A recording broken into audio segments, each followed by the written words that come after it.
Assalamualaikum warahmatullahi wabarakatuh. Saya Muhammad Bayu Adi Pratama, mahasiswa Hubungan Internasional Universitas Mula Warman.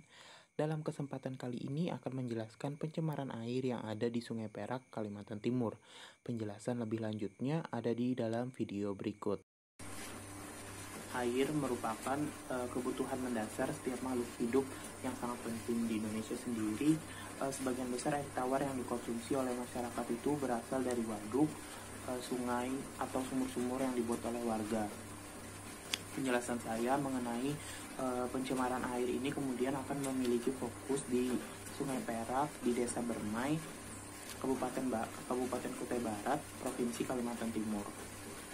Keberadaan sungai ini memiliki fungsi vital bagi warga desa Bermai.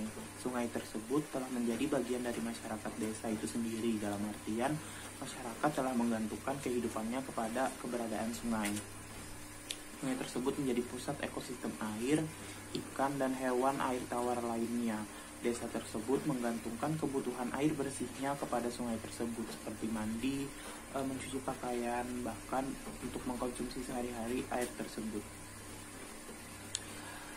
Sehingga keberlangsungan kehidupan sosial masyarakat mereka cukup terganggu dengan terjadinya pencemaran yang ada di sungai tersebut.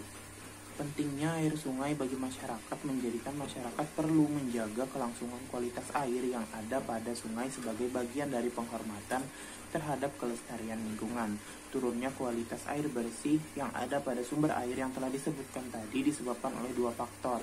Yang pertama adalah faktor alam yang disebabkan oleh keadaan geografi wilayah untuk sungai sehingga susah mendapatkan air bersih, dan faktor manusia yang disebabkan oleh aktivitas manusia yang menyebabkan air yang ada di sungai tersebut tercemar. Pada kasus Sungai Perak ini, isu adanya pencemaran lingkungan diketahui warga sejak 21 November 2019. Diindikasikan sebagai pencemaran karena terdapat beberapa faktor yang menunjukkan bahwa pencemaran ini terjadi. Yang pertama adalah terdapat buih di aliran sungai, yang kedua adalah air aliran sungai yang berbau menyengat, yang ketiga adalah ikan-ikan dan satwa sungai lainnya ikut mati dan mengapung di aliran sungai. Faktor yang membuat pencemaran ini terjadi adalah yang pertama, faktor manusia atau faktor non-alamiah, muncul ketika adanya aktivitas perusahaan di wilayah tersebut. Intensnya kegiatan perusahaan pengolahan industri sawit dan penggalian tambang yang telah ada sejak 2015 membuat sungai kerap kali bermasalah. Ditambah oleh keterangan warga mengenai curah hujan yang tinggi sebagai faktor alami yang dapat memperburuk pencemaran air di sungai tersebut, yang kemudian dapat memperparah terganggunya kehidupan masyarakat nantinya. Jadi isu pencemaran ini saya anggap sebagai sebuah isu yang dapat menjadi isu global baru yang ada di masyarakat. Hal ini karena resiko yang dapat terjadi nantinya adalah cabang-cabang baru masalah akan muncul di masyarakat sebagai konsekuensi akan ketidakpastian kualitas penurunan air tersebut. Salah satunya yang pertama adalah masalah ekonomi bagi warga yang tidak mampu untuk membeli air bersih. Yang kedua adalah kesehatan warga yang terganggu akibat kurangnya ketersediaan air bersih di desa tersebut. Karena isu ini memiliki keterkaitan atau interlinking dengan isu-isu lainnya, yang pertama adalah mengganggu basic needs manusia, membuat terpenuhinya isu ini yang dapat digolongkan menjadi isu global, di mana penyebab isu ini adalah salah satunya kemudian adalah nilai-nilai yang mempengaruhi kebiasaan manusia yang bersifat rakus untuk mengeksploitasi sumber daya alam yang menyinggung attitude to the nature, yang akan menjadikan manusia tidak menghargai alam. Aktivitas perusahaan yang tidak memenuhi protokol dampak lingkungan akan menjadi pemicu mengapa isu ini muncul.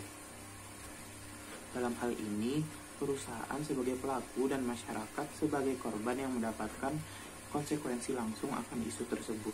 Dari kasus yang telah disampaikan diharapkan baik itu dari negara, perusahaan, serta masyarakat yang menjadi aktor dalam sebuah kasus dapat menemukan cara untuk menahan dampak yang akan muncul nantinya. Susahnya akses ke dalam desa Bermai yang jauh dari pusat perkotaan akan memperparah krisis air bersih yang ada. Pemerataan pembangunan bagi wilayah Indonesia adalah sesuatu yang dapat mengurangi masalah-masalah yang akan muncul nantinya. Perusahaan dan masyarakat yang memiliki hubungan pelaku dan korban juga diharapkan saling memberikan kontribusinya untuk mencegah terjadinya pencemaran air yang ada. Diharapkan perusahaan yang bergerak akan memahami nilai-nilai yang menghargai alam, dikarenakan masalah kecil yang terjadi akibat tindakan yang tidak menghargai alam. Inilah yang kemudian secara tidak langsung akan mengganggu kebutuhan basic setiap manusia. Demikian penjelasan yang dapat saya berikan. Terima kasih atas perhatiannya. Kurang lebihnya mohon maaf. Wassalamualaikum warahmatullahi wabarakatuh.